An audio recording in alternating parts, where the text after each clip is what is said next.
आजचा सवालचे प्रायोजक आहेत कोहिनूर ग्रुप आणि फिनोलेक्स पाईप्स आणि सहप्रायोजक आहेत सर्वसामान्यांची जिव्हाळ्याची बँक राजगुरू नगर सहकारी बँक.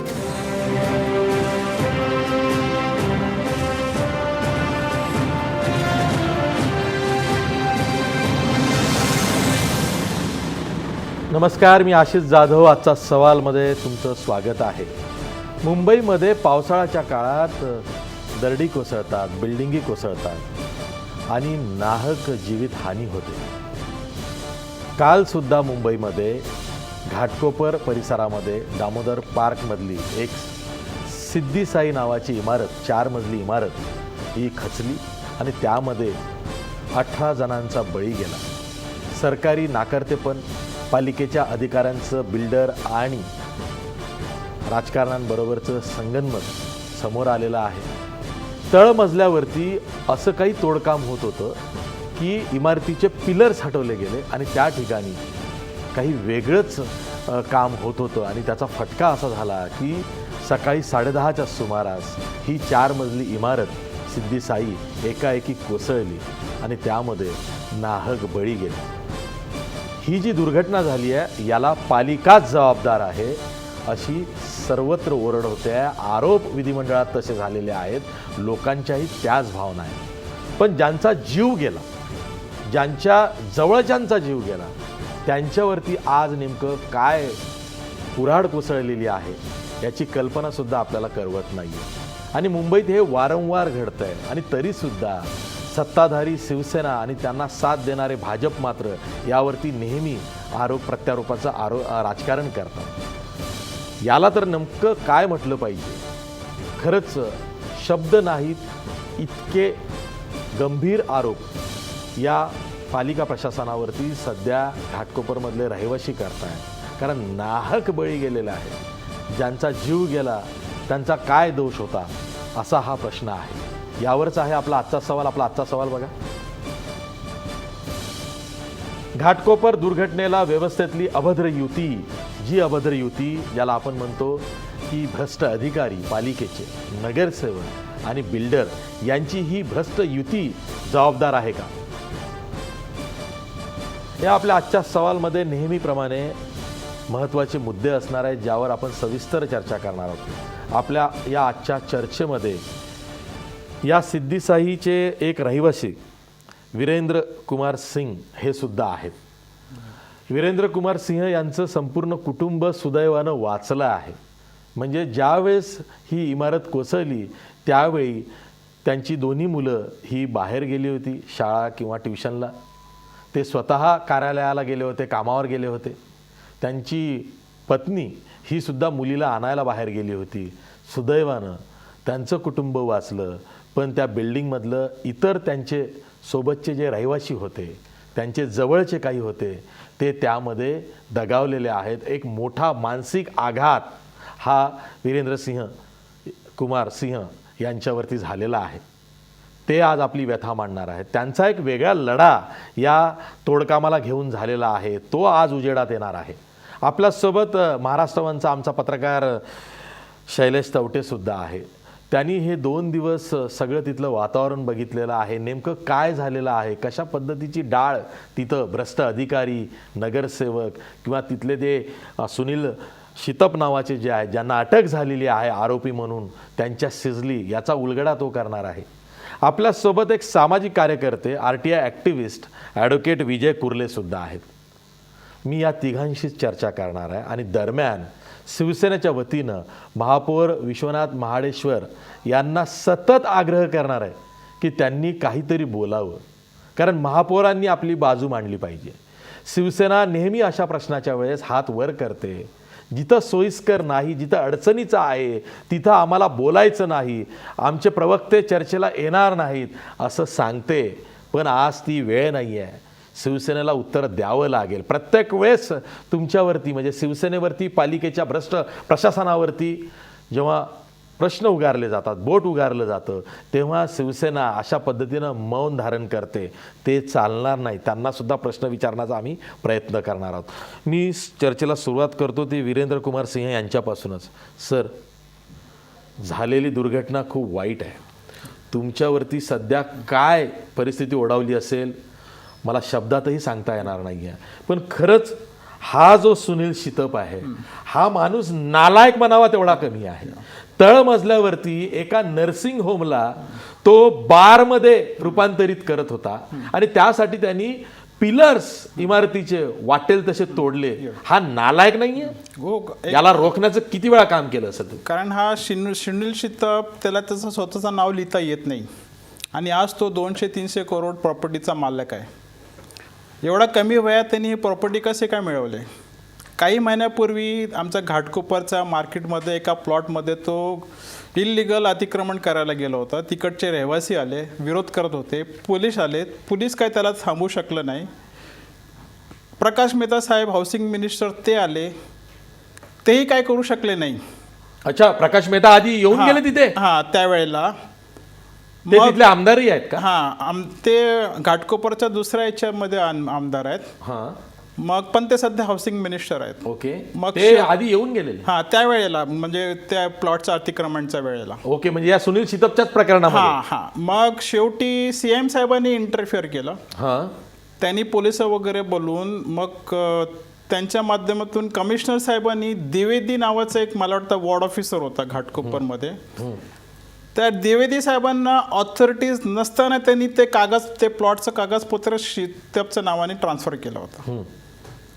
म्हणजे असा प्रकरण होता. म्हणजे तो म्हणजे हा नोन नोटोरियस नालायक आहे. हा एक दलाल आहे. हा अशाच पद्धतीनं पैसे अनैतिक मार्गाने कमवतो, वाटेल तसे धंदे करतो.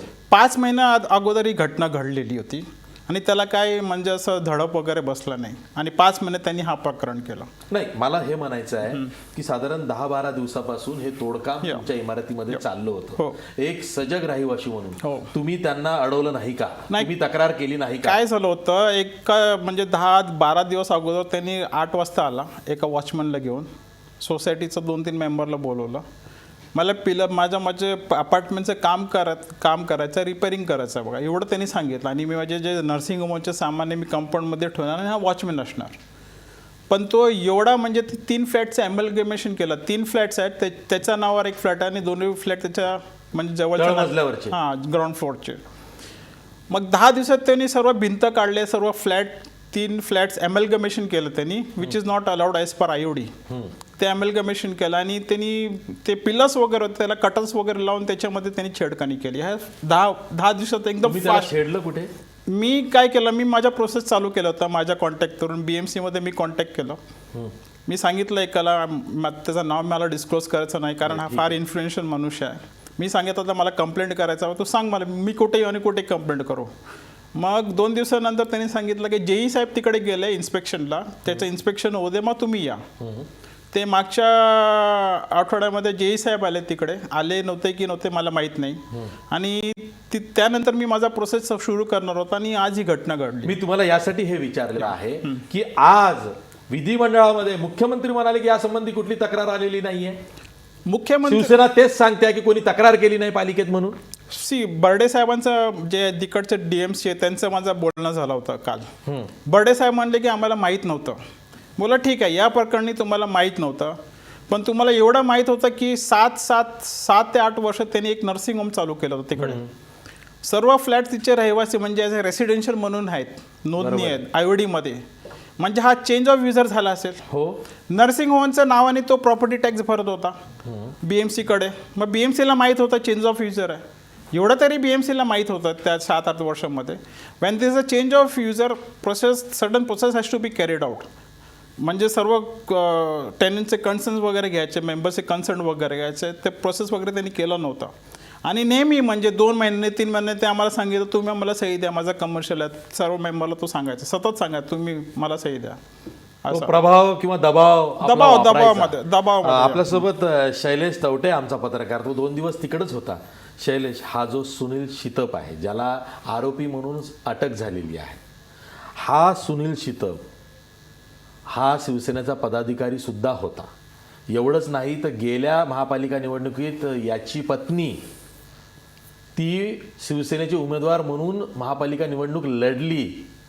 ती हरली असेल पण ती लढली आता हे जे शिवसेनेबरोबरचं याचं कनेक्शन आहे सुनील सितपचं, हे एवढं उघड झाल्यावरही शिवसेना म्हणते की कोणी तक्रार केली नाही. कुठल्या तोंडानं शिवसेना बचाव करते?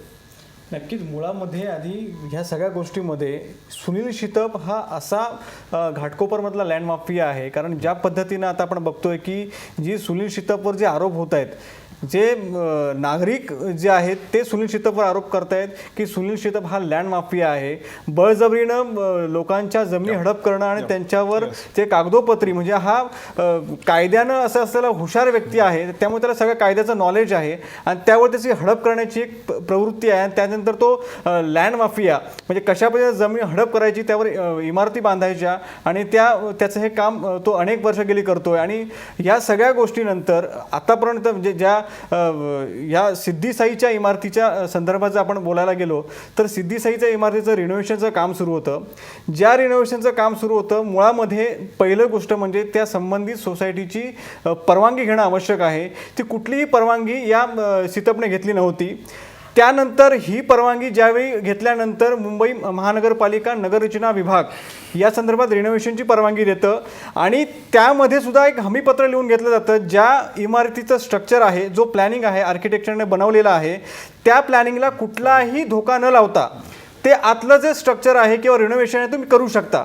पण ज्या पिलरला जर तुम्ही धोका लावला तर तो बेकायदा आहे. पण मुळामध्ये या सुनील शितपनं महानगरपालिका किंवा सोसायटीची कुठलीही परवानगी घेतलेली नाही आणि स्वतःच्या बळजबरी म्हणजे आज शिवसेनेचा पदाधिकारी आहे म्हणून कुठल्याही तिथल्या शिवसेनेच्या या आमदार असतील खासदार असतील यांचा दबाव तंत्र आणून या संदर्भात त्याने ही जी सोसायटीचं जे बिनदिक्कतपणे जे आतलं काम जे आहे ते सुरू केलं होतं. आणि म्हणजे रिनोव्हेशनचं राहिलं बाजूलाच, संपूर्ण त्या खालची जी जागा जी होती ते म्हणजे संबंधित रहिवासी जे सांगत होते की पूर्ण जो पॅसेज त्याने ओपन केला होता, म्हणजे याचा अर्थ त्याने त्या पिलरला धक्का लावला होता. म्हणजे हे सगळ्यात महत्त्वाचं म्हणजे बेकायदा हे जे काम जे आहे ते सुनील शितपने केलं आहे.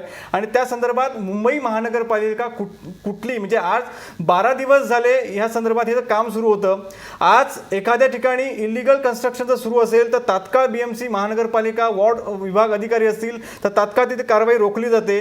मात्र आज शिवसेनेत सत्ता आहे महानगरपालिकेमध्ये, एन वार्ड म्हणजे वार्ड ऑफिसरला मॅनेज करून ज्या पद्धतीनं ही जी या रिनोव्हेशनचं काम शितप करत होता आणि त्यामुळेच या सगळ्या दहशतीच्या जोरावरच सुनील शितपने आज हे म्हणाले सिंग की कुठल्याही सोसायटीचे व्यक्तीने त्यांना सही दिली नव्हती. याचा अर्थ असा होतो की आज 30 ते 35 वर्ष इमारत आहे त्या जागेवर आहे.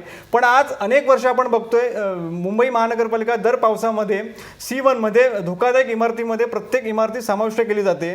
याचा अर्थ असा होतो की इमारतीला कुठलाही धोका नव्हता. म्हणजे याचा अर्थ इमारत ही व्यवस्थित उभी होती. 30-35 वर्ष जरी झाली असली तरी साधारण 30 वर्षानंतर मुंबई महानगरपालिका नगर विभाग किंवा बांधकाम विभागाकडून एक प्रोसिजर असते की एखादी इमारत 30 वर्षानंतर तिचं स्ट्रक्चर ऑडिट करणं गरजेचं असतं आणि ते सादर केल्यानंतर जी इमारत आहे की आहे. पण महानगरपालिकेची कुठलीही त्या ठिकाणी या संदर्भात चाल दिसत नव्हती. महानगरपालिका ठीक आहे वीरेंद्र सिंह, महापालिकेने स्ट्रक्चरल ऑडिट स्वतःहून नसेल केलं पण तुम्ही तरी केलं होतं का? तुमची इमारत ही धोकादायक होती की नव्हती? धोकादायक नव्हती. तुमच्या इमारतीला जवळपास 35 वर्ष झालेले आहेत. धोकादायक नव्हती. काय झालं होतं, 2 वर्षापूर्वी सुनील शितपने सगळ्यांना बोलवलं आणि सर्वांना लेटर्स दिलं की तुम्ही सही करा. ते लेटर्स मी वाचलं की आणि त्याच्यामध्ये कन्सर्न त्यांनी मागितलं होतं की I am the owner of this flat and I give my concern to carry out the structural auditing. Okay. मी त्याला विचारलं की कोण आर्किटेक्ट आहे, तुम्ही कोटेशन मागवलं होतं काय 2-4 आर्किटेक्ट सोसायटी असल्यामुळे? हां. त्यांनी काय जबाब दिले नाही. मग मी त्याला सांगितलं की मी कन्सर्न देऊ शकत नाही. इतर मेंबरना सांगितलं तुम्हाला कन्सर्न द्यायचं आहे काय, कोणी दिलं नाही कन्सर्न. मग 10 दिवसानंतर एक मनुष्य आला, म्हणजे तो रविवारचा दिवस असेल, त्याने सांगितलं आम्हाला तुमचा फ्लॅटचं स्ट्रक्चरल ऑडिटिंग करायचं आहे. मला कोणी तुला कन्सर्न दिले? आणि सुनील शितपने. मला मी तर काय स्ट्रक्चर ऑडिट तुम्हाला मी अथॉरिटी देऊ शकत नाही. मग इथं दुसऱ्या रहिवासीने पण कोणी दिलं नाही कन्सर्न. मग फक्त त्यांनी त्याचे 3 फ्लॅटचे त्यांनी स्ट्रक्चरल ऑडिटिंग केले, 4 फ्लॅटचे. मग 30 वर्ष झाल्यानंतर मी माझे लोकांना ते केलं आणि त्यांना सांगितलं की आपण पण स्ट्रक्चरल ऑडिटिंग करू. आम्ही 11 लोकांनी वेगळं एक आर्किटेक्ट अपॉइंट केला, स्ट्रक्चर ऑडिटिंग केलं आणि मी रिपोर्ट मागितलं. त्याच्यामध्ये वेगळं स्ट्रक्चर ऑडिट केलं, 11 जणांनी 4 फ्लॅटचं वेगळं केलं. हो. मग त्याच्यामध्ये आमच्या रिपोर्ट्समध्ये सांगितलं की दिस फ्लॅट इज रिपेरेबल. ओके, म्हणजे धोकादायक नाही, धोकादायक नाही, दुरुस्ती करण्यालायक आहेत. हां. मग सुनील शितापला मी सांगितलं तुझा रिपोर्ट काय म्हणतोय, आम्ही दोन्ही रिपोर्ट एकत्र करू आणि रिपेअरिंग करू. त्यांनी काय त्याचे रिपोर्ट दाखवले नाही, फक्त एवढं माझ्या रिपोर्टमध्ये भरपूर काही आहे, आता काय करायचं मी बघून घेईन. मग त्याला रिडेव्हलप करायची होती तुमची इमारत, त्याचा इंटेन्शनच असंच होता. म्हणजे रिडेव्हलप केलं तर जास्त FSI त्याचा मिळतो, intention काय होतं? पाहिजे ते पुन्हा बांधता येतं. त्याचा इंटेन्शन काय होता, जर आम्ही कन्सेंट दिली असती त्यांनी ते स्ट्रक्चरल ऑडिटमध्ये त्यांनी आमचं बिल्डिंगला डायलॅपिटेड म्हणून घोषित केलं असतं. BMC कडून नोटीस पाठवली असती आम्हाला एव्हिक्शनसाठी. मग आम्ही एक बाहेर पडलं की मग सर्व त्याचंच राज्य होतं. बघा, हे असं होतं मुंबईमध्ये. उगीच काही एखादी इमारत पडत नाही, तिला धक्का लावला जातो. तो धक्का लावण्याची कारणंही अशी असतात. पुनर्विकास करायचा, पाहिजे तितका FSI मिळवायचा, राजकीय दबाव आणायचा, लोकांना नाहक त्यात छळायचं, आपली मनमानी चालवायची, जे ऐकणार नाहीत त्यांचे असे बळी घ्यायचे. पुनर्विकासाच्या हव्यासापायी ते होऊ शकलं नाही, मग त्यांनी तोडकाम सुरू केलं. पाहिजे तसं मनमानी तोडकाम केलं, पिलरला हात लावला आणि बिल्डिंग कोसळली. आज 18 जणांचा नाहक बळी गेलेला आहे. याला पालिका प्रशासनच जबाबदार आहे. आपण त्यावर ही चर्चा कायम ठेवणार आहोत, पण त्याआधी एक ब्रेक घेणार आहोत.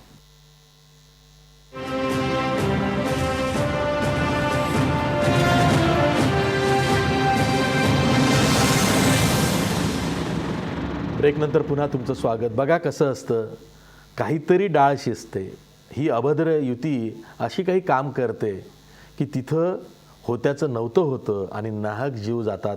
तसंच ह्या घाटकोपरच्या दुर्घटनेत झालेलं आहे. आपल्यासोबत ॲडव्होकेट विजय कुर्ले आहेत. विजय कुर्ले, दुर्घटना झाली आहे, लोकांचे बळी नाहक गेलेले आहेत, यांच्यावरती खूप मोठा आघात झालेला आहे. जे रहिवासी आहेत त्यांच्यावरती, जे वाचले आहेत ते सुदैवानं वाचलेले आहेत. हा सगळा प्रकार केवळ आणि केवळ पालिकेच्या नाकर्तेपणामुळं, हलगर्जीपणामुळं, त्याही पक्षा कट रचून केलेली ही पालिकेनं लोकांची हत्या आहे. आशिषजी, मी प्रत्येक चर्चेमध्ये कायम सांगत आलो आहे की आपल्या देशात म्हणजे खतरनाक गोष्ट आहे की कायद्याचं राज्य राहिलेलं नाही आहे. आपल्या सोयीप्रमाणे कायदे इथे पाळले जात आहेत, आपल्या सोयीप्रमाणे कायद्याची इथे अंमलबजावणी केली जाते आणि हा सुद्धा त्याचाच एक मोठा दाखला आहे. आशिषजी, मला मुद्दामून इथे नमूद करावं असं वाटेल की ब्रिटिशांच्या काळातसुद्धा या आपल्या मुंबईमध्ये आणि आजूबाजूला बिल्डिंग बांधल्या गेल्या, इन्फ्रास्ट्रक्चर उभं केलं गेलं, पूल बांधले गेले. पण ज्या क्षणी त्यांचे 99 वर्ष कंप्लीट होत आहेत त्याच्या अगोदर 6 महिने आपल्याला आजही ब्रिटिशांकडून पत्रव्यवहार होतोय की या बिल्डिंगचं आमचं जे काय कॉन्ट्रॅक्ट होतं ते संपलेलं आहे आणि त्याच्यामुळे इथून पुढे तुमच्याकडे आम्ही ते हँडओव्हर करत होतो. पण अशा परिस्थितीत ते नोटिसा पाठवतात की पुढचे 100 वर्षसुद्धा त्या कन्स्ट्रक्शनला अजून काय होणार नाही. म्हणजे ज्यांना आम्ही आमच्या अत्याचारी म्हणून इथून या देशातून बाहेर हाकलवलं त्यांचं आजही अशा पद्धतीने आमच्या एका जीवाची काळजी घेतली जाते. आणि ज्यांचं रेकॉर्ड अजूनही कागदीच असेल, कागदी त्यांचं रेकॉर्ड आहे, त्यांनी कम्प्युटराइज केलं असेल नंतर, तो भाग वेगळा. हा, आणि आम्ही त्यांना इथून घालून आमच्या जीवाचं चांगलं आम्ही रक्षण करू, उलट आम्ही चांगलं जीवनमान प्रत्येक नागरिकाला देऊ म्हणून आम्ही आमचं स्वातंत्र्य म्हणून स्वतःचं सरकार स्थापन केलं, स्वतःची लोकशाही निर्माण केली. आणि त्याच्यामध्ये आम्ही अशा घटनेमध्ये दर महिन्याला, दर आठवड्याला असे नाहक निरपराध लोकांचे जीव घेतोय. याला सगळ्याला जबाबदार आपले हे जे राजकीय पक्षाचे प्रत्येक पुढारी जे कोणी आपल्या या व्यवस्थांमध्ये बसले आहेत हे सगळे याला जबाबदार आहेत, कारण यांच्यामध्ये सेन्सिटिव्हिटी राहिली नाही. आणि जसं तुम्ही मला सुरुवातीला मगाशी सांगितलं की याच्यामध्ये खुद्द मुख्यमंत्र्यांनी असं विधान केलं की इथं कोणतीही तक्रार आली नाही. मुख्यमंत्री साहेब, या इल्लीगल कन्स्ट्रक्शनच्या बाबतीत फक्त मुंबई महानगरपालिकेमध्ये 65,000 खटले या महापालिकेच्या विरोधात या आमच्या याच्यामध्ये चालू आहेत, न्यायालयामध्ये चालू आहेत. त्याशिवाय अशा कितीतरी तक्रारी हे सामाजिक कार्यकर्ते करत असतात, त्यांना त्यामध्ये किती यातना भोगाव्या लागतात त्या तक्रार कन्क्लुजन स्टेजमध्ये नेण्यासाठी. ते सुद्धा तुम्ही जरा ऑडिट करून बघा, त्याच्यानंतर कळेल की याच्यामध्ये काय होतं. आणि तिसरी गोष्ट म्हणजे महत्त्वाची, डिलॅपिडेटेड बिल्डिंगची ही जे काही व्यवस्था आहे ती जे काही नियोजन करायला पाहिजे त्याच्यासुद्धा आपल्या या ब्रिटिशांनीच बनवलेल्या 1888च्या कायद्यामध्ये खूप चांगली व्यवस्था आहे की जेणेकरून एकही निरापराध माणसाचा याच्यामध्ये जीव जाणार नाही या पद्धतीने जर अंमलबजावणी झाली तर. आणि त्या अनुषंगाने अंमलबजावणी करायच्या ऐवजी यांची अंमलबजावणी कशी असते, माझ्याकडे एक स्वतःकडे प्रकरण आहे, ते प्रकरण असं आहे, ठाण्याचं आहे की ती बिल्डिंगवर 80 लाख रुपये खर्च 6 महिन्यापूर्वी झाला, स्वतः महापालिकेने केला. पण नंतर त्या महापालिकेच्या सर्व पक्षीय तिथल्या पुढाऱ्यांचे डोळे फिरले, त्यांना ती बिल्डिंग कशीही करून त्या बिल्डरच्या घशात घालायची होती म्हणून त्यांनी विजय टीआयला हाताशी धरलं, हाताशी धरून ती बिल्डिंग डिलॅपिडेट घोषित करून दिली आणि डिलॅपिडेट घोषित केल्यानंतर ती बिल्डिंग मधून लोकांना हिसकावून लिटरली बाहेर काढलं आणि तिचा पुनर्विकास करायचा. आणि हिसकावून बाहेर काढलं आणि त्यांना तिकडे 6 किलोमीटर मध्ये बाहेर नेऊन टाकलं. आणि ही बिल्डिंग जिथं या रहिवाशांचा हक्काचा 500 फुटाचा FSI होता तिथं 300 फुटावर त्यांना बाजूला करून वारचे जे काय FSI हा लाटण्यासाठी त्यांनी तर संपूर्ण बिल्डिंग बिल्डरच्या घशात घातली. म्हणजे ह्यांना कळत नाही असं नाही की कुठली बिल्डिंग डिलॅपिडेट घोषित करायची किंवा कायद्यामध्ये काय कलम आहे, पण ते सोयीस्करपणे लावायचं.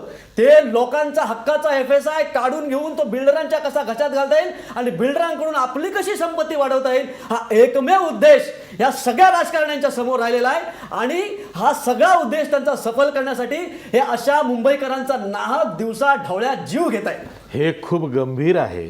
कारण आता जसं वीरेंद्र कुमार सिंह यांनी सांगितलं की त्याला रिडेव्हलप ही बिल्डिंग करायची होती, म्हणून त्यांनी स्ट्रक्चरल ऑडिट करून मी माझ्या पद्धतीनं स्ट्रक्चरल ऑडिट करतो म्हणजे ही इमारत धोकादायक असं दाखवतो.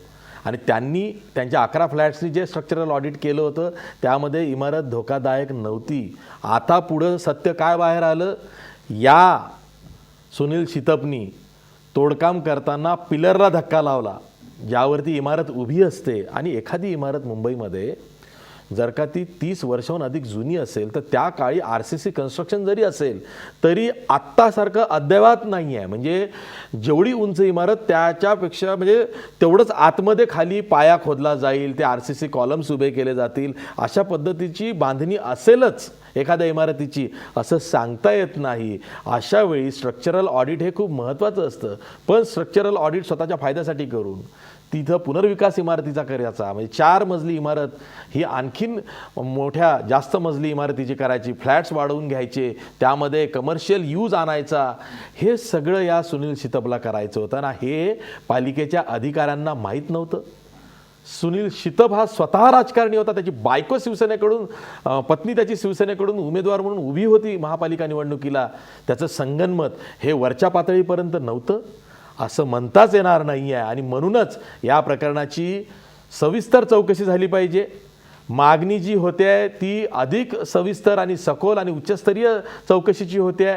सध्या मुख्यमंत्र्यांनी महापालिका आयुक्त अजय मेहता यांना 15 दिवसात चौकशी अहवाल द्यायला सांगितलं आहे.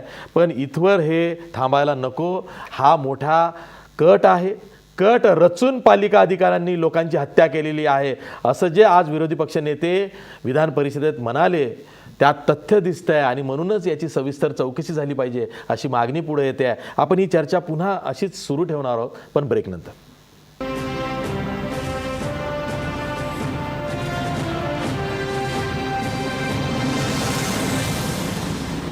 ब्रेकनंतर पुन्हा तुमचं स्वागत. आपल्यासोबत वीरेंद्र कुमार सिंह आहेत.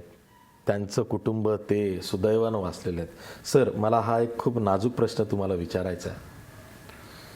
सुदैव म्हणून तुमची 2 लहान मुलं, तुम्ही दोघं नवरा बायको आणि एकमेव कुटुंब आहे तुमचं की जे अख्खं या दुर्घटनेत वाचलेलं आहे. पण सर, ज्यांचा बळी गेला तेही तुमच्या जवळचे होते. राग येत असेल सध्या? खूपच राग येतो. कारण माझा मुलाचा एक मित्र यायचं तिकडे, त्याची आई वगैरे मी वाचलो, पण माझे सर्व ओळखीचं होतं. बहुतेक त्यांचं नुकसान झालं त्याच्यावर. काय झालं आता? बेकार झालं एकदम. ते एका नालायक माणसामुळे सर्व. पण या सुनील शितपला तुम्ही जेव्हा जेव्हा जॉब विचारला तेव्हा त्याची रिॲक्शन काय होती हे करताना? त्यांनी एकदा तो मारायला आला होता माझा. 2 वर्ष अगोदर त्यांनी एक फ्लॅट घेतला पहिल्या माल्यावर. बरं, तुमच्याच? तुम्ही पण पहिल्या माळ्यावर राहता? हा, माझ्या शेजारचा. आणि तो इलिगल तिथे पण कन्स्ट्रक्शन करायला चालू केला होता. त्यांनी 2 एंट्रन्स केल्या होता. मी त्याला विचारलं हे काय इलिगल करतोयस तो? मग त्यांनी CC कॅमेरा TV वगैरे बसवला होता. कुठे? पहिल्या माळ्यावर? पहिल्या माल्यावर आणि कंपाऊंड मध्ये पण. त्याच्या स्वतःच्या ह्याच्याने मी त्याला विचारलं काय करतोयस? मी प्रश्न विचारला. त्याचा बरोबर एक हेफ्टी होता तो माझ्यावर अटॅक केला त्यांनी. म्हणजे फिजिकली ऑलमोस्ट त्यांनी अटॅक केला होता माझ्या. बरं, कधी हे? 2 वर्ष अगोदर. बरं, हां, असं होतं ते. पण आता ह्या 10 दिवसात जेव्हा तुमच्या लक्षात आलं, कारण मी तुमच्याशी जे आता बोलतोय ना, तुम्ही काही स्वस्त बसणारी व्यक्ती नाही. तुम्ही उद्योगी आहात.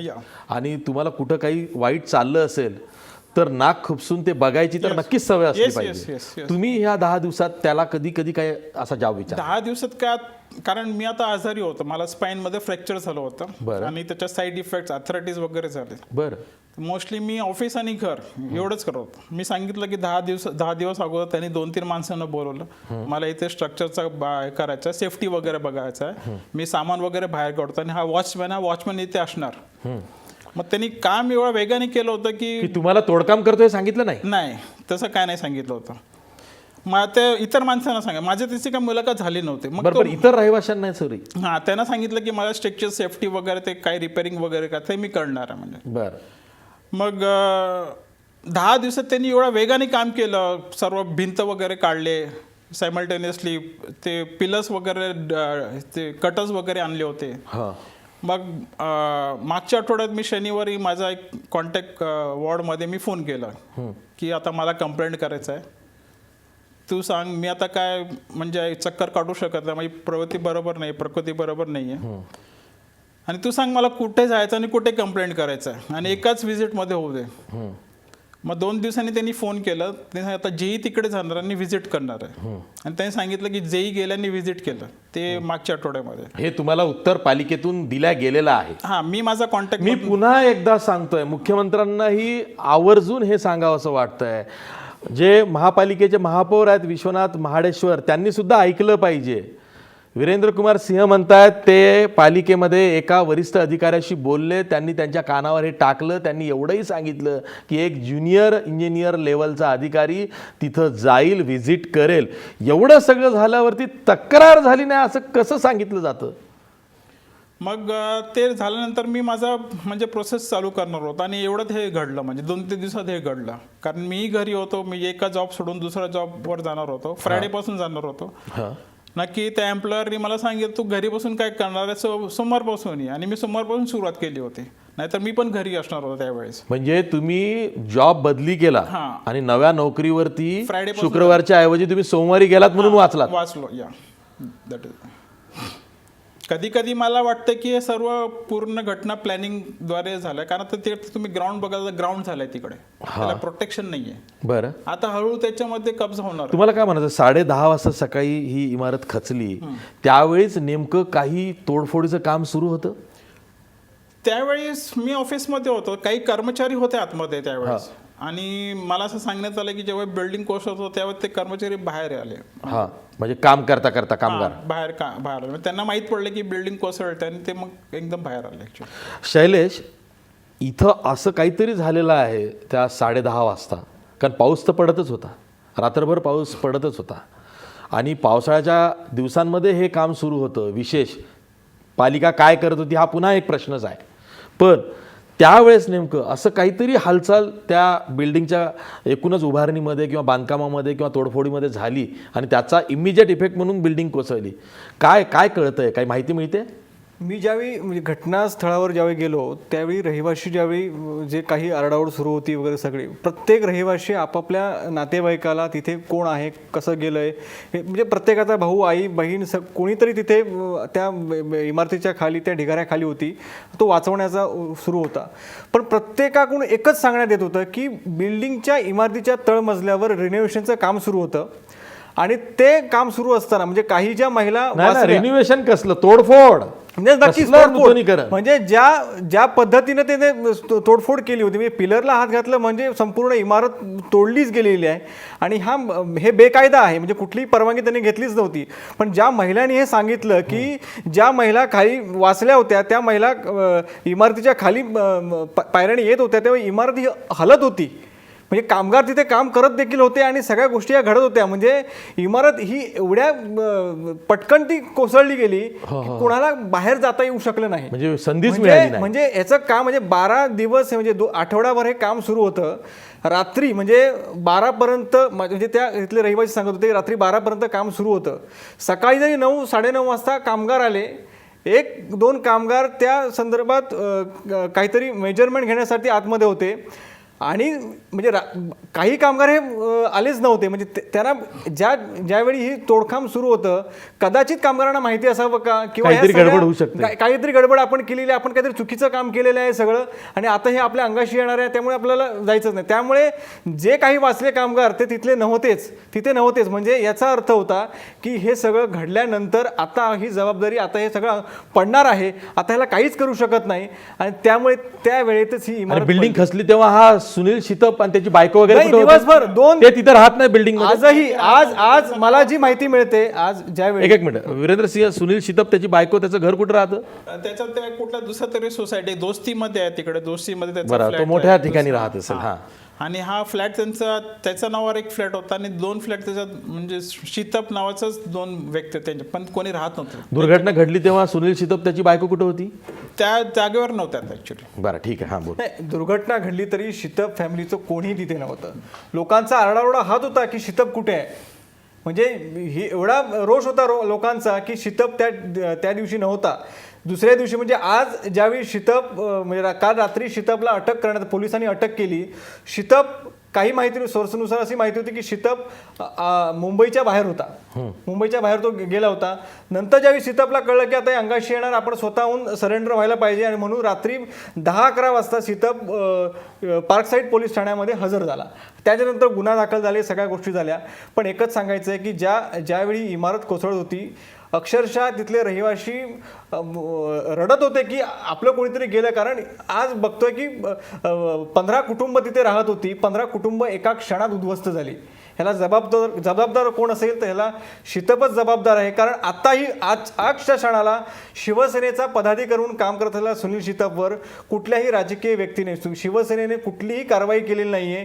आजही वाटलं होतं की आज शिवसेना कुठलीतरी भूमिका घेईल शितप विषय. मला राग या गोष्टीचा येतोय, माजी महापौर आणि शिवसेनेचे आमदार सुनील प्रभू यांची एक ज्याला म्हणूया ना प्रेस नोट मी वाचली, आणि त्यामध्ये त्यांनी हेडिंग दिलंय की सिद्धी साई किंवा घाटकोपर दुर्घटनेमध्ये त्या इमारतीच्या विरोधात एकही तक्रार आली नाही. लाज वाटत नाही असं सांगताना? जेव्हा वीरेंद्र कुमार सिंह सांगतात की पालिकेच्या अधिकाऱ्यांना त्यांनी फोन केला होता, त्या पालिकेच्या अधिकाऱ्यांनी त्यांना सांगितलं की तिथं ज्युनियर इंजिनियर जाऊन तिथं पाहणी करणार आहे. अशावेळी पालिकेला हे माहीत नव्हतं? हे पालिकेला माहीत होतं. पालिकेच्या अधिकाऱ्यांनी कट रचून लोकांची हत्या केली असा जर का आरोप होत असेल तर त्यात चुकीचं काय आहे विजय कुर्ले? आरोप नाही, हे तसंच आहे. आरोप करायची गरज नाही, सरळ सरळ सगळं समोर दिसतंय. आता जसं सांगितलं आमच्या, आणि जे त्या रहिवासीच आहेत तिथले, त्यांनी स्वतः सांगितले की अशा पद्धतीचं काम चालू आहे. त्यावेळेला इमिजिएटली जर का अशा पद्धतीचं, अशा नेचरचं त्याने जर त्यानं वर्णन केलं असेल की अशा पद्धतीनं काम चालू आहे, तर त्याचं गांभीर्य लक्षात घेऊन ताबडतोब करेक्टिव्ह मेजर्स घेणं आवश्यक होतं.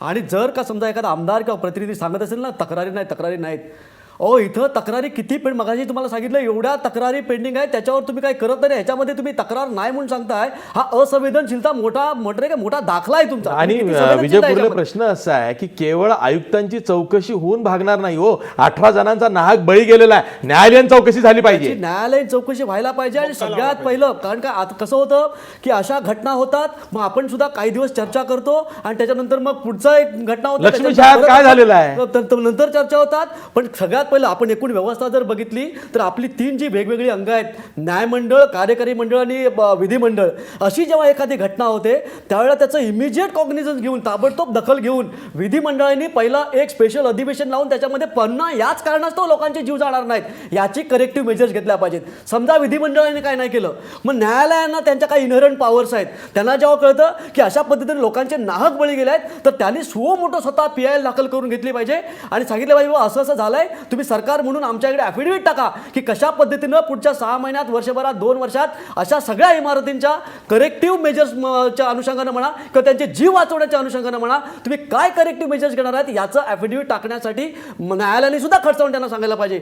पण जसं मी म्हटलं, इथं कायद्याचं राज्य अस्तित्वात असेल तर हे शक्य आहे. कारण आम्ही सुद्धा किती कशा PIL घेऊन इथं लढतोय, त्यावेळेला काही गोष्टी आहेत त्या नाही. जागेवर आहेत. ॲडव्होकेट विजय किर्ले, असा प्रश्न आहे की 18 जणांचा नाहक बळी गेलेला आहे.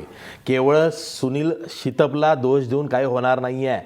यामध्ये जी अभद्र युती काम करते ना, मग त्यामध्ये स्थानिक लोकप्रतिनिधी असतील, राजकारणी असतील, भ्रष्ट पालिकेचे अधिकारी असतील किंवा एखाद दुसरा बिल्डर असतील की ज्याची नजर पुनर्विकासासाठी आधी त्या बिल्डिंगवर होतीच, अशा लोकांच्या संगनमतानं हे असं होतं आहे आणि म्हणून या प्रकरणामध्ये मोक्का लावावा किंवा जो आता सदोष मनुष्यवधाचा गुन्हा सुनील शितपवरती नोंदवलेला आहे त्याचं कलम आणखीन कठोर करावं किंवा न्यायालयीन चौकशी करावी अशा मागण्या पुढे येत आहेत. त्यावर आपल्याला चर्चा करायची आहे, पण ब्रेकनंतर.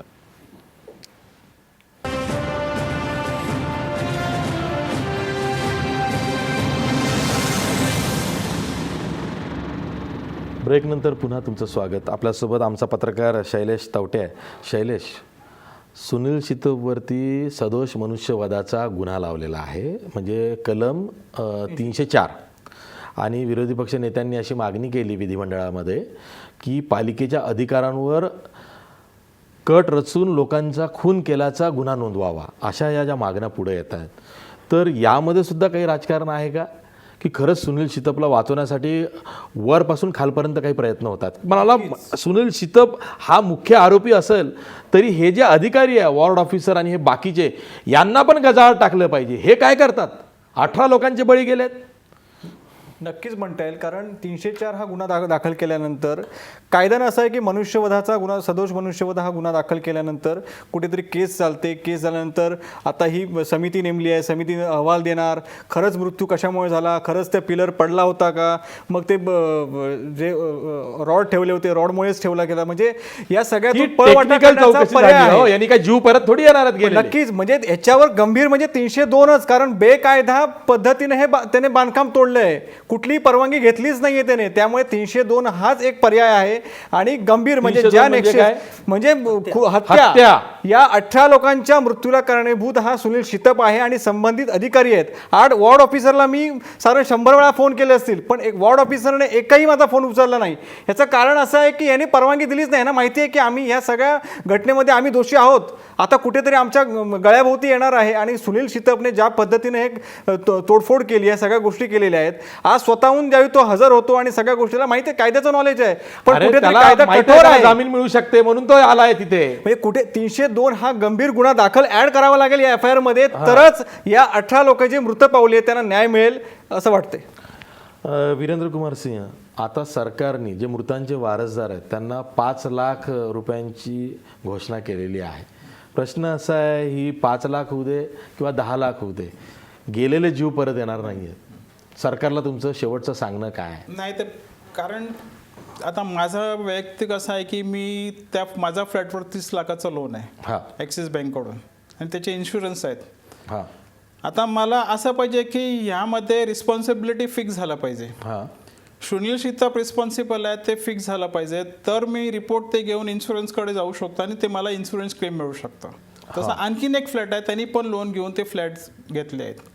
आता हा सुनील शितप 200-300 करोडचा प्रॉपर्टीचा मालक आहे. बेनामी प्रॉपर्टी ॲक्टमध्ये त्याचे सर्व प्रॉपर्टी अटॅच करा. सुनील शितप रिस्पॉन्सिबल आहे, ते प्रॉपर्टी ऑक्शन करून आणि त्याच्यातून ते कॉम्पन्सेट करा आम्हाला. ते 5 लाखावरून काय होणार नाही आहे. ते सरकारने आता पॉलिटिकल अडचणी त्यांना पडलेत म्हणून त्यांनी ही घोषणा केली. पण ते सुनील शितपचा प्रॉपर्टी तुम्ही अटॅच करा. 200-300 कोटीचा प्रॉपर्टी आहे. शिवसेनेच्या नेत्यांनी हे ऐका, सुनील शितप हा कल्प्रिट आहे, आरोपी आहे, नालायक आहे. त्याच्या नाकर्तेपणामुळं ही वेळ आलेली आहे. 18 जणांच्या मृत्यूला खरा जबाबदार तो आहे. पालिकेचे अधिकारी हे नंतर आहे, तेही तितकेच जबाबदार आहेत. पण जसं हे सांगतात, जर का सुनील शितप याची प्रॉपर्टी पूर्णपणे जप्त करून त्यातून समप्रमाणात सर्व रहिवाशांना वाटप झालं पाहिजे, तरच शिवसेना इथं खऱ्या अर्थानं प्रायश्चित्त करण्यास लायक राहणार आहे. सर बोला.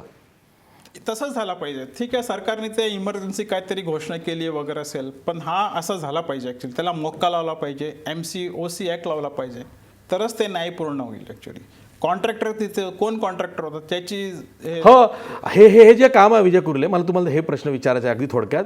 असं जे तोडफोडीचं काम असतं, हे एखाद्या आर्किटेक्ट किंवा एखादा कॉन्ट्रॅक्टर किंवा एखादा बिल्डरच्या सल्ल्याशिवाय तर होणारच नाही. बरोबर. कारण का त्यांनी ते काम करण्याच्या अनुषंगानं सगळं त्यांचं ते बनवलेलं असतं, त्या पद्धतीनं करून घेतोय तो, त्या म्हणजे ॲक्च्युली काम करताना सगळं त्या पद्धतीनं करून घेत असतो. पण त्यावेळेला आर्किटेक्चरनं सुद्धा मला तर याच्यामध्ये काय दिसतंय की आर्किटेक्चर एखाद्यानं जर त्यांनी ते बनवून दिलं असेल तर त्यांनी डेफिनेटली कुठेतरी पिलरला वगैरे धक्का लागू नये या अनुषंगानं काळजी घेतली असेल. पण याने स्वतःच्या मर्जीनं, आणि दुसरी गोष्ट म्हणजे त्या बिल्डिंगच्या रिडेव्हलपमेंटवर डोळा ठेवून, हा म्हणजे आधी तसा प्रयत्न झालाय म्हणाले हे. सिव्हिल इंजिनियर्स किंवा आर्किटेक्चर असं काहीतरी रिस्क घेणार नाही त्यांच्या या ह्याच्यामध्ये असं काय अशा काहीतरी रिनोव्हेशनच्या पद्धतीनं अशा पद्धतीनं करायसाठी. त्याच्यामुळे ते फक्त रिडेव्हलपमेंटवर त्याच्यावर डोळा म्हणजे यांनी रिडेव्हलपमेंटचा प्रयत्न हाणून पाडल्यावर त्यांनी हे रिनोव्हेशनचं खूळ Exactly. काढलंय. म्हणजे- आणि महत्वाचं म्हणजे नर्सिंग होम बाजूला करून तिथं बार वगैरे आणतो अशी चर्चा आज विधिमंडळात झाली. 7 वर्षापासून यांनी सांगितलं ना, 7 नाही नाही आता तिथं म्हणजे काय दारूचा बार किंवा रेस्टॉरंट त्याला तिथं काढायचं होतं अशी माहिती, अशी चर्चा विधिमंडळात आज झाली. मग त्याच पद्धतीनं आणखीन स्वतः यांनी त्याची खबर दिलेली आहे, महापालिकेला खबर दिलेली आहे. ताबडतोब जेईनं जाऊन काय चाललंय तिथे ते ज्युनियर जो आहे त्यांनी जाऊन बघायला पाहिजे. सब इंजिनियर संबंधित पालिका अधिकाऱ्यांनी खूप मोठा हलगर्जीपणा दाखवलेला आहे. खरे दोषी ते आहेत. सुनील शितप्त हा आहेच मुख्य आरोपी, पण जे संबंधित अधिकारी आहेत त्यांना सुद्धा तात्काळ सरकारनं गजाआड टाकलं पाहिजे. 18 जणांचे नाहक बळी गेलेले आहेत, हे सरकारने विसरता कामा नये. ही चर्चा आपण अशीच ठेवणार आहोत, पण पुन्हा एक ब्रेक घेऊया.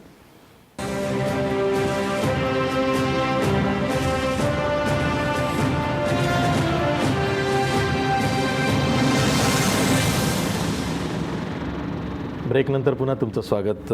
वीरेंद्र कुमार सिंह, प्रश्न असा आहे की आता इतका मोठा आघात आणि इतकी मोठी दुर्घटना या घाटकोपरच्या दामोदर पार्क परिसरामध्ये झाली, आजूबाजूला नक्कीच भीतीचं वातावरण असलं पाहिजे. असेलच, असणारच, कारण ते बाजूला ते चाळ होते, झोपडपट्टीसारखे चाळ आहे तिकडे. आणि Sunil Shitap is notoriously famous for this kind of activity. बरं. हां, ते सगळ्यांना माहीत होतं. 10 दिवसात त्यांनी हे सर्व केलं एकदम स्पीडमध्ये. म्हणजे कुठलाही कॉन्ट्रॅक्टर स्टेप बाय स्टेप जातो. सर्व भिंती पाडल्या, पिलर्स वर बिंग कट. रात्री 8-9 वाजेपर्यंत हा काम चालायचं. माझा फ्लॅट फर्स्ट फ्लोअरवर आहे, सर्व असं व्हायब्रेट व्हायचं. ते 9 वाजता मी 2दा तिकडे गेलो शितपच्या ऑफिसमध्ये बाजूला. अरे काय लावलायचे, 9 वाजले, 10 वाजले, मी झोपायचं तरी कधी.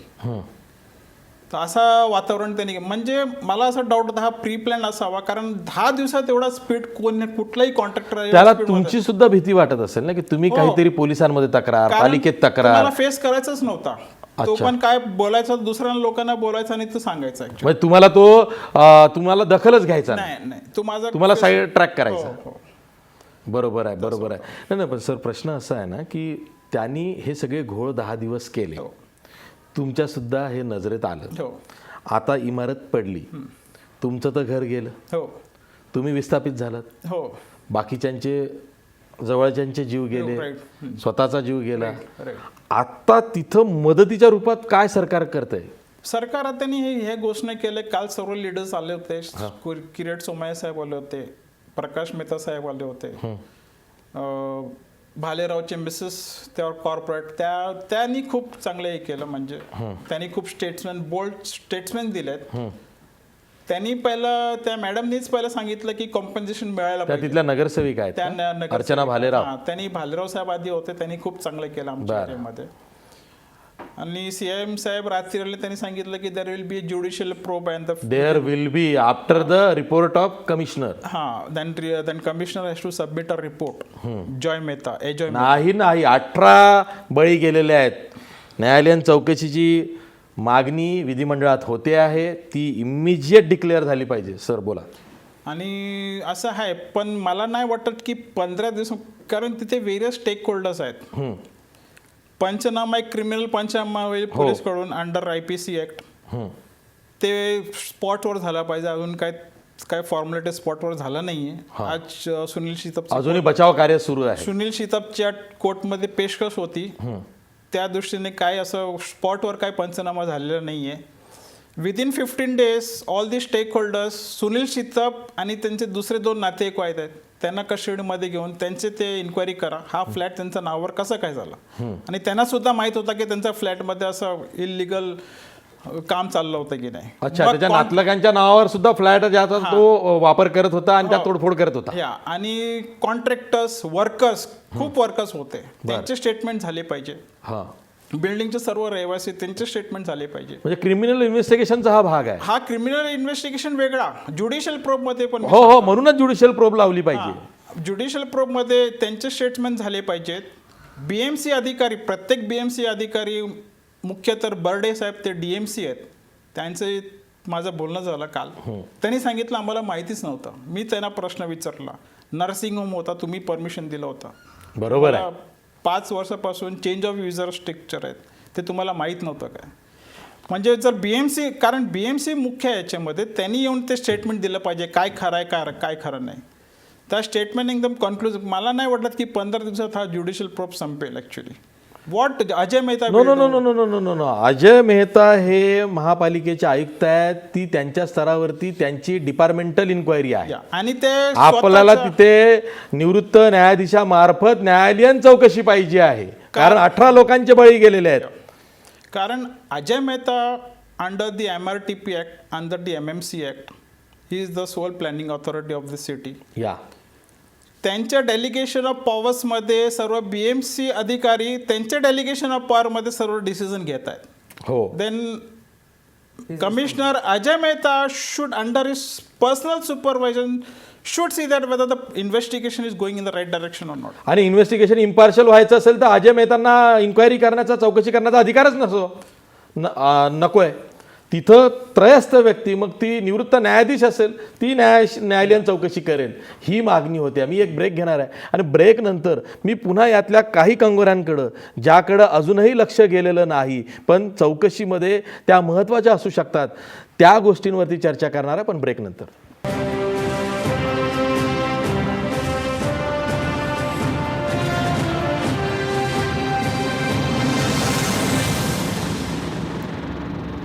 ब्रेक नंतर पुन्हा तुमचं स्वागत. शैलेश, यातली एक गंभीर बाब अशी आहे की आधी तिथं 7 वर्षापासून नर्सिंग होम होतं आणि आता तिथं बार उघडला जाणार होता. एखादा बार म्हणजे दारूचं दुकान म्हणा किंवा रेस्टॉरंट म्हणा, जिथं लोक दारू प्यायला येणार आहेत ग्राहक म्हणून, तेव्हा रहिवाशांना कल्पना द्यायला नको, पोलीस स्टेशनला कल्पना द्यायला नको, पालिका प्रशासनाला माहीत नको. एक्साइज डिपार्टमेंट म्हणजे प्रत्येक हो, एक्साईज डिपार्टमेंट सगळ्या गोष्टीला, म्हणजे तुम्हाला जर एखाद्या इमारतीमध्ये कुठलंही रिनोव्हेशन किंवा काही करायचं असेल तरी प्रत्येक सोसायटी मेंबर, जरी तो टेनंट जरी असला, भाडेकरू जरी असला, तरी त्याची परवानगी घेणं आवश्यक आहे. पण बार जर का तुम्ही तिथं बार उघडत जर असाल, काढायचा त्याच्यासाठी असेल तर रिनोव्हेशन चाललं पहिली होतं. सोसायटीची परमिशन घ्यावीच लागेल, त्यानंतर तुम्हाला पोलीस स्टेशन परवानगी देणार.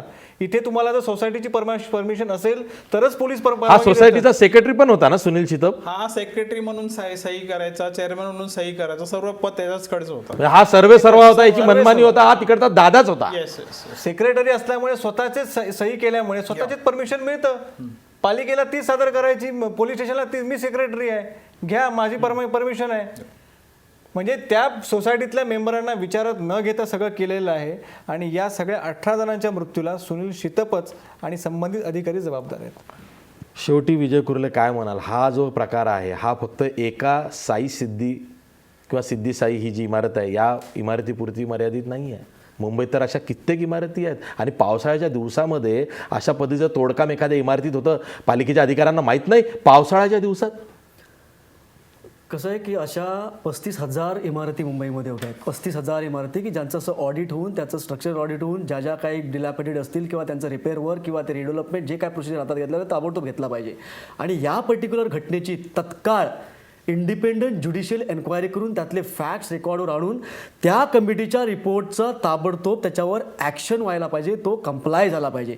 आणि त्याच्यातून जे कोणी दोषी असतील त्यांना जास्तीत जास्त सक्त शिक्षा करून ती पब्लिक डोमेनमध्ये आली पाहिजे की असं काय इथून पुढे झालं तर अशा पद्धतीनं त्याच्यावर एन्क्वायरी करून त्या संबंधितांवर कारवाई होईल, तरच हे पुढे थांबेल. नाहीतर आपण पुन्हा ही घटना झाली, काही दिवसांना पुन्हा दुसरी घटना होईल, त्याच्यानंतर पुन्हा तिसरी घटना होईल आणि अशा चर्चा चालू राहतील आणि विषय मात्र तसाच जागेवर राहील. म्हणून अगदी बरोबर आहे. एन्क्वायरी आणि लक्ष्मी छायाची चर्चा केली, आता सिद्धी साईची चर्चा करतो आहोत.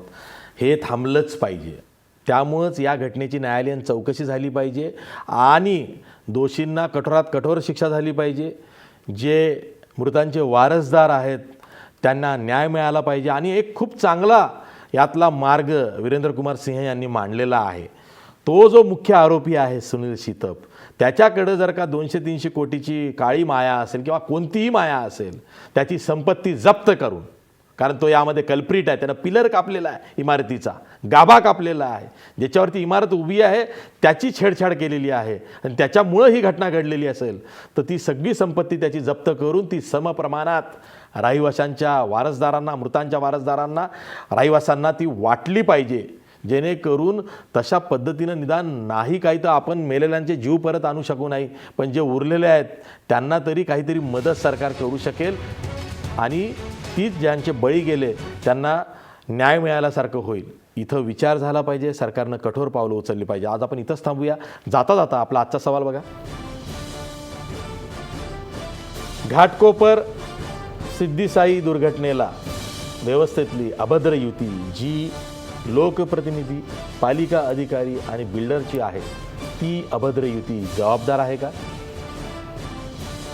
97% लोक म्हणतायत हो, ही अभद्र युतीच अशा पद्धतीच्या दुर्घटनेला जबाबदार असते, ज्यामध्ये लोकांचे नाहक बळी जातात आणि सरकार बघ्याची भूमिका घेते. आज इथंच थांबूया. पाहत राहा महाराष्ट्रवन.